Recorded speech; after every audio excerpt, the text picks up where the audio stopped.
Hi everyone, Happy New Year. My name is Sarah and today I'm doing my favourite books.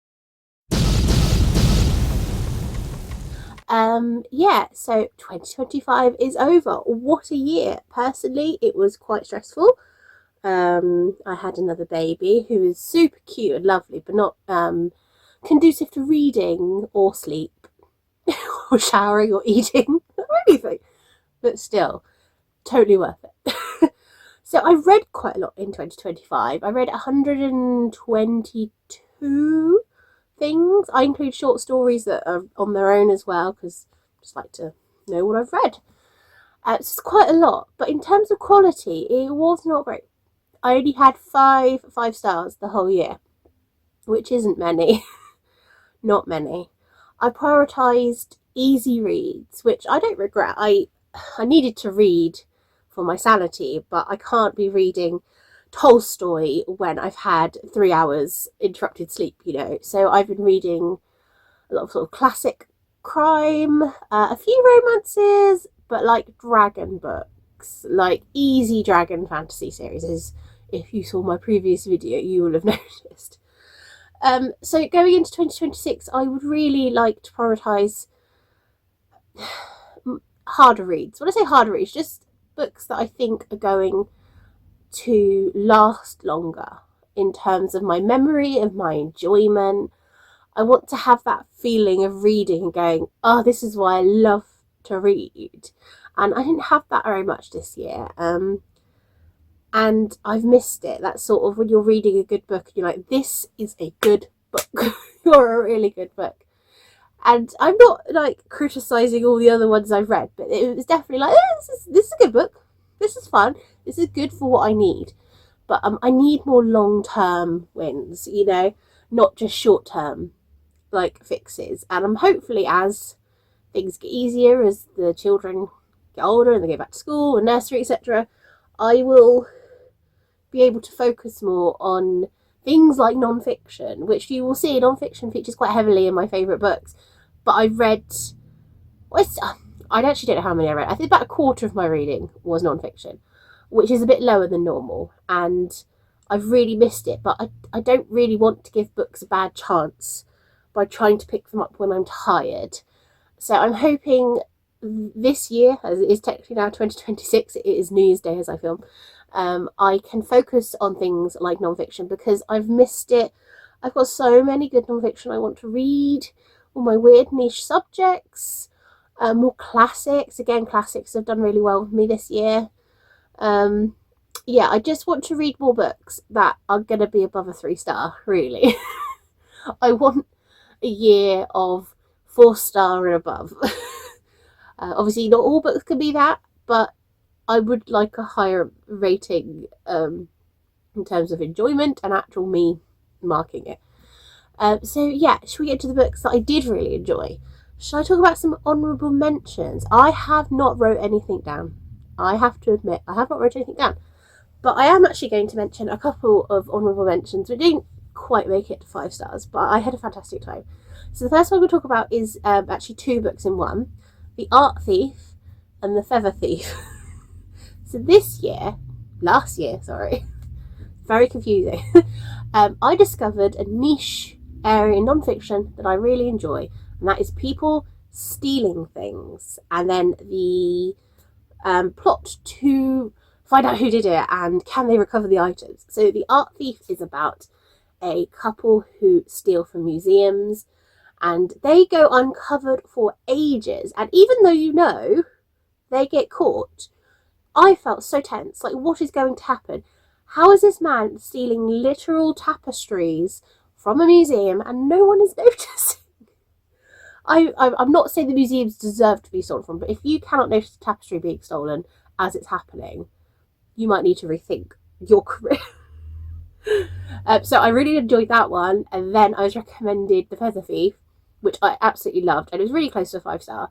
And it's about a guy who stole rare feathers from, all birds of paradise mostly, from a museum's archival in the night, and then sells them to fly fishers. Now this is a really niche one. The guy stealing them for fly fishing, because he gets super into fly fishing and learning how to do all these knots and ties, and I don't understand any of that. You know, my level of fishing is Mortimer Whitehouse, go fishing.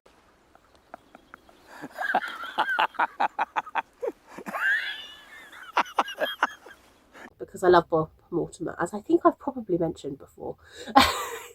So I don't fish, I don't know anything about it, but this book was thrilling. I couldn't get enough of it. I just loved it. I was racing through it going, oh my god, what's going to happen? I feel sorry for these poor feathers that have lasted such a long time, and some of them are, some of the last ever examples of feathers from extinct creatures, all in the name of fishing. Usually not to fish with, I don't think. I think it was more of like a trophy thing. But still, it was just wild. Like, you learn about all these sort of interests from people and the depths people will go, either to possess them for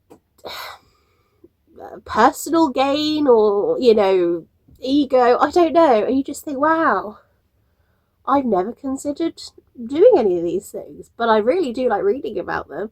I think I also read one about a book thief, which wasn't quite as good, but it's still fun.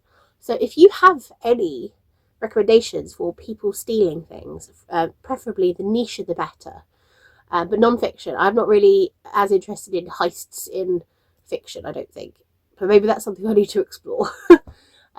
Yeah, so that's like an honourable mention, because I just had such a fun few weeks just reading all these books about stealing things. I do not endorse stealing, okay, even if it is from a museum. Most museums are nice. Another honourable mention is going to be slightly different, and that's Midnight's Children by Salman Rushdie, which I finished only a week or two ago. So this took me 6-7 weeks. It is a confusing book. It is a chunky book. It's about 650 pages. It is magical realism. It is expansive in both story, vocabulary, experience. It's a wild ride, but I was enamoured for most of it. I never read anything like it.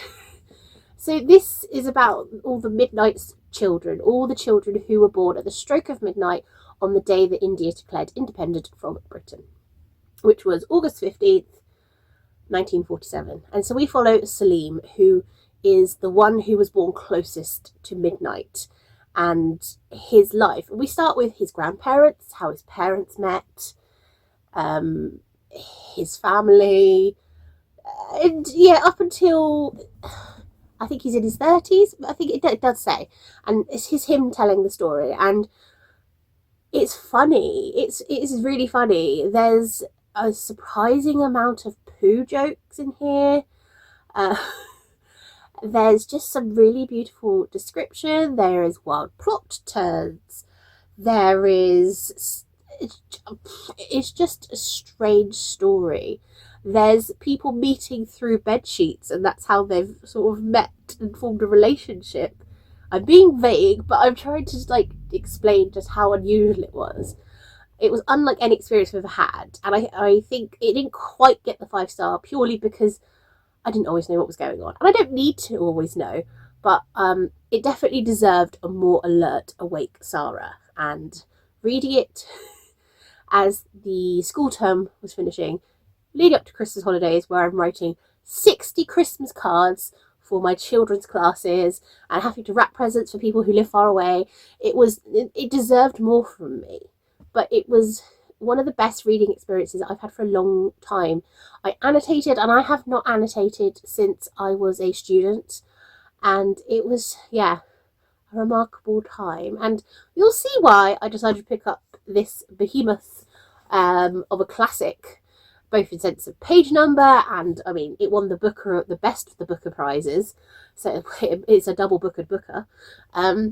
You'll see why I picked it up when I get to my other best books. But yes, I really look forward to reading some more fiction and non-fiction by Salman Rushdie in the year. Are they all my honourable mentions? I think so. I think those are the ones that really stuck out. So, ooh, should we do fiction first? As we're in the... Or should we alternate? Let's alternate. Okay. So, as we're talking about rushdie, let's go with more rushdie. This is Knife by Salman Rushdie. And this is why I picked up Midnight's Children. So this is the memoir of Salman Rushdie after he had an assassination attempt on his life. He was blinded. He was attacked on stage in, was it New York? Yes, in New York. And this is that story. It's about the incident, the aftermath, his relationships with people, his relationship with the attacker, who he never names.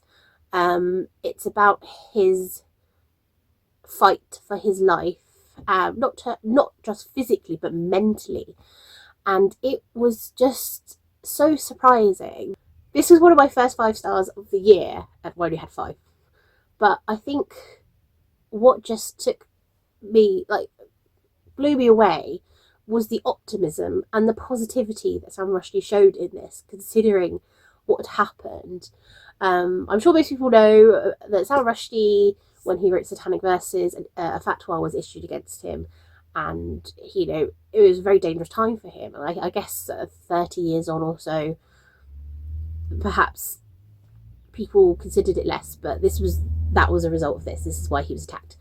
And one of the things I like about this is how he never names him, and he doesn't want to talk to him, but he writes down an imaginary conversation on how he thinks it would go and what he would like to say to him.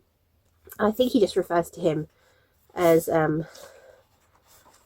he just give him a letter? Possibly A? I can't remember. Yeah, so, but anyway, I just found it all so, I don't know, thought-provoking and mesmerising. One of the things I found is that it was somehow one of the most romantic things I'd ever read. The love he has for his wife and the relationship they share was just so lovely, and also the joy that they get from each other, and how that sort of sustained him as well as his family and friends. And I don't know how he managed to write such a positive, happy book, considering the reason he was writing it. He nearly died, and I was really grateful that I picked this up, because it's not one I'd never really considered reading Salman Rushdie. I had considered that I might like to read Satanic Verses at some point, which I definitely will now. But I read it, I thought, I can see why everyone loves him. His writing is just so chef's kiss. It's so beautiful. He's so funny and clever. But I never felt like he was being pretentious, and I sort of felt that in that. I never felt this was pretentious, even though I didn't understand it all the time. And yeah, it was just probably the most surprising book of the year, because it was just one I picked up on a whim when it was 99p, and I raced through it. I just was absolutely mesmerised and sucked in by this. Yeah, so a book about death and almost death is yet one of the most optimistic and love-filled books I've read all year. So there's that. Next up, we'll go for something slightly different, and it's Fool's Assassin by Robin Hobb. Now, this is going to be a tricky one to talk about, because whilst this is book 1 of the Fits and the Fools series, this is the 13th book overall in the realm of the Eldling. So we start with the Farseer trilogy, then we've got the Life Ship Traders, then we have Tawny Man, Rayward, and then this one. So we're 13 solid books in. This is follows Fitz, who how do you even talk about it? He's older in this one, and this is his story and the beginning of the last trilogy of the Realm of the Eldlings. As far as you know, the last books that will ever be published in this series. So I can't really tell you the plot. I can tell you what happens in the Farseer trilogy.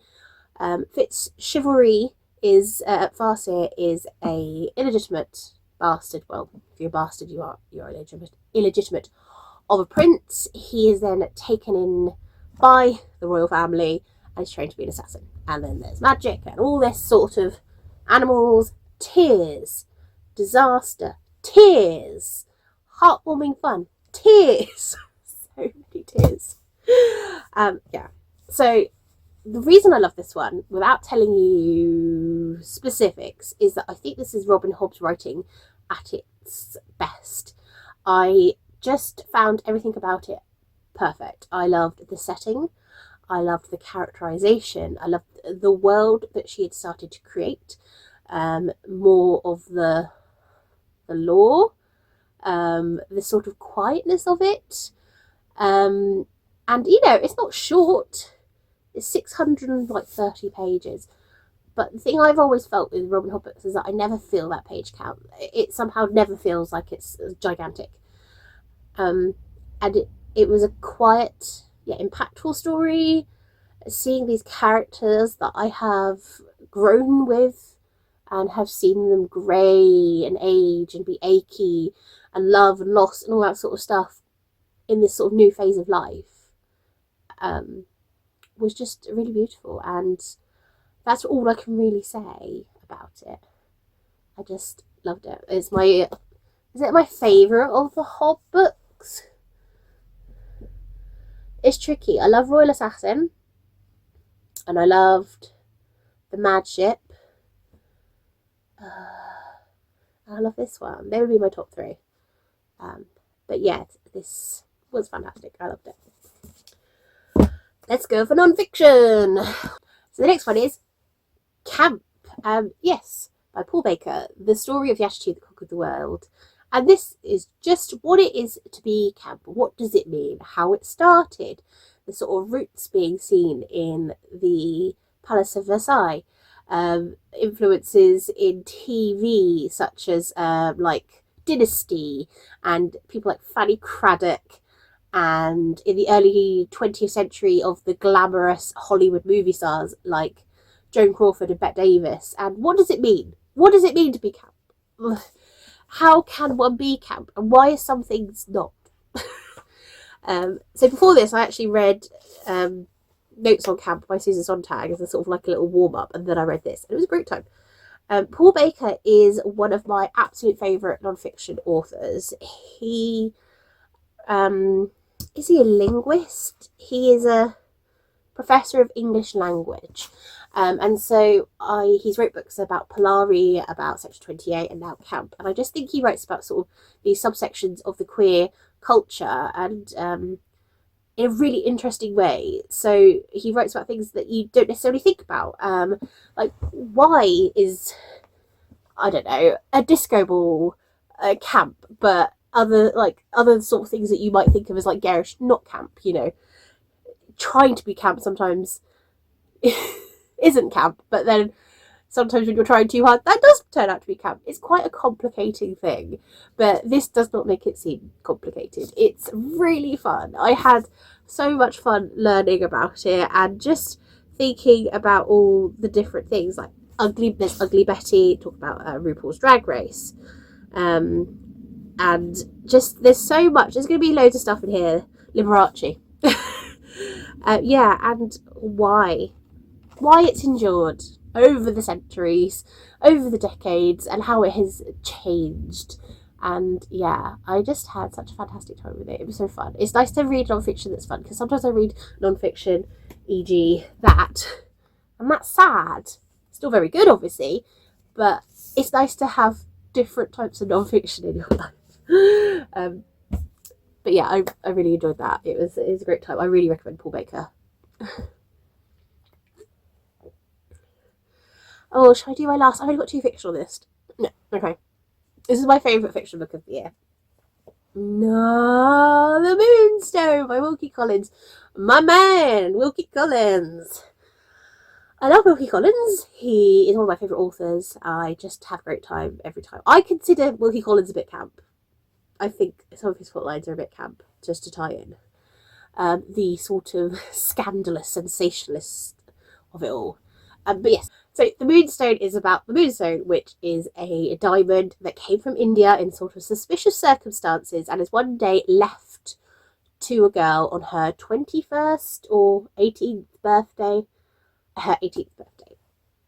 And she receives it and it's like, oh, look at my diamond. And then the same night, it vanishes. And this is a story of the lead up to that, how the diamond was acquired, and the sort of chase to find it. We have one of the first sort of detective novels in here with he's quite funny, the detective in this. Sergeant Cuff.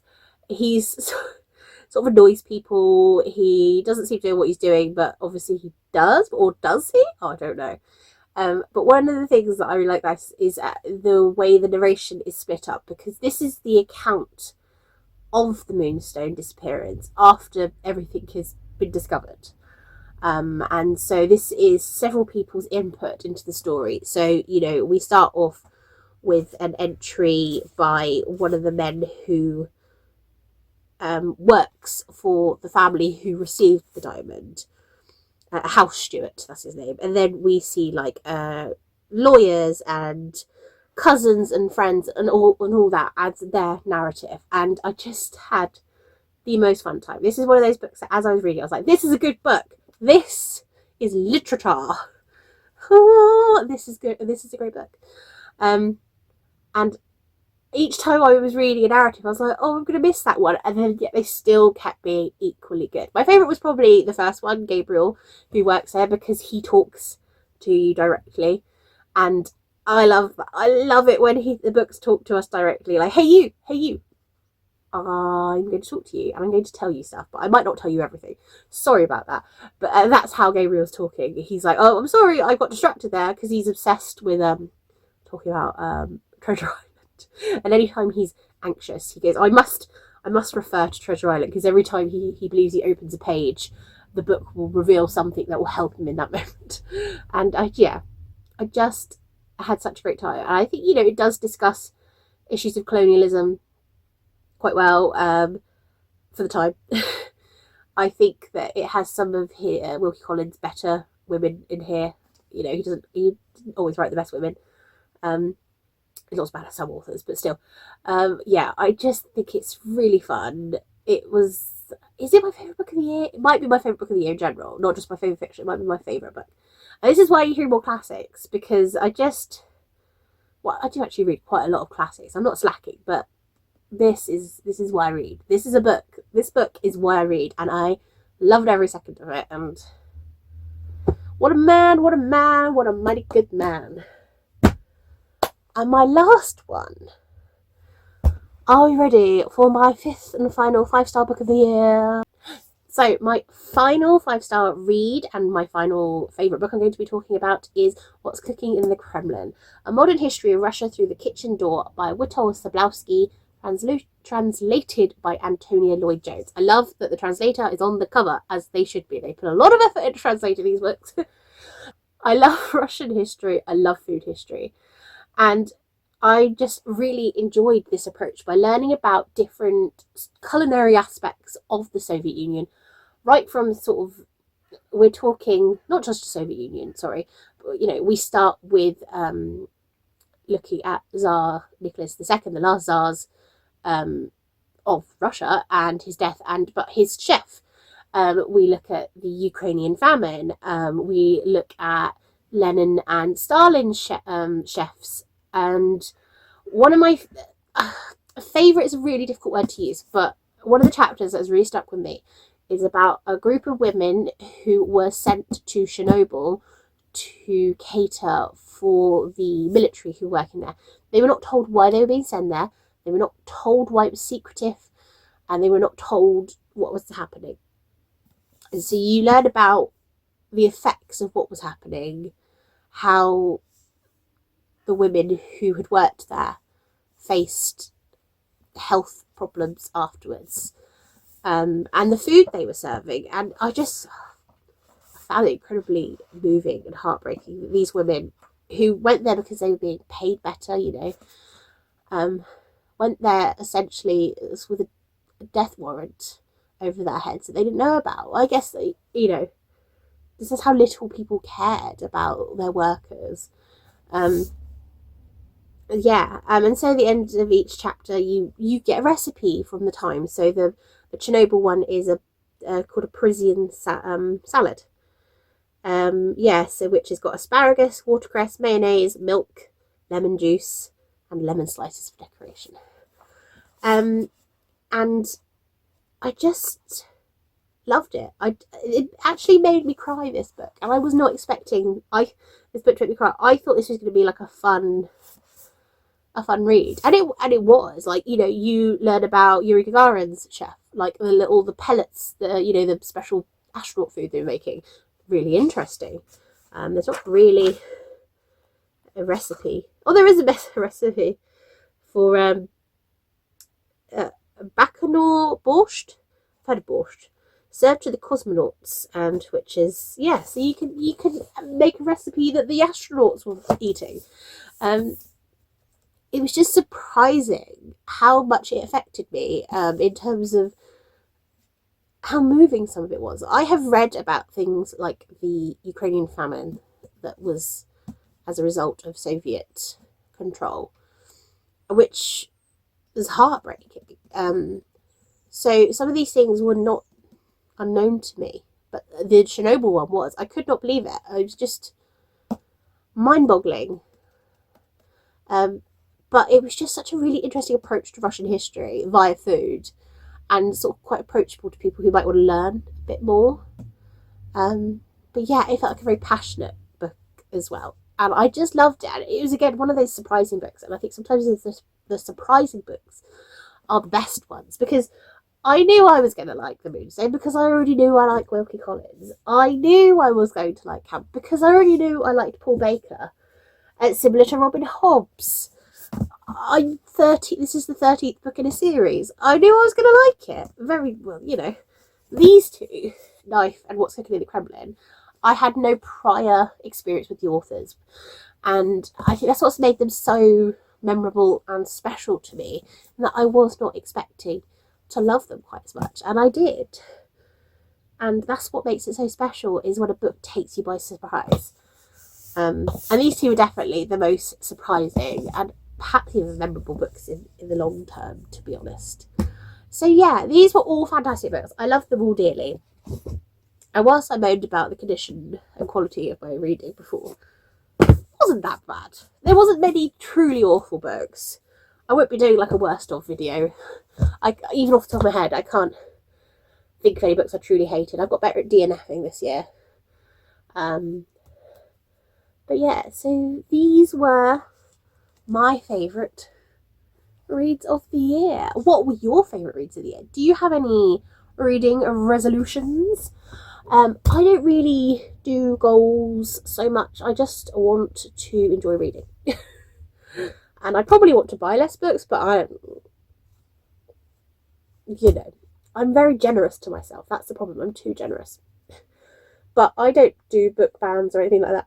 Does not work for me. But yeah, I just want to find more books like these that make me feel like I love reading. Kissy kissy face.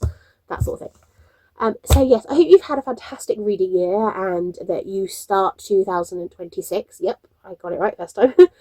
Off to a flying start, both reading and just life. And I will talk to you all again soon.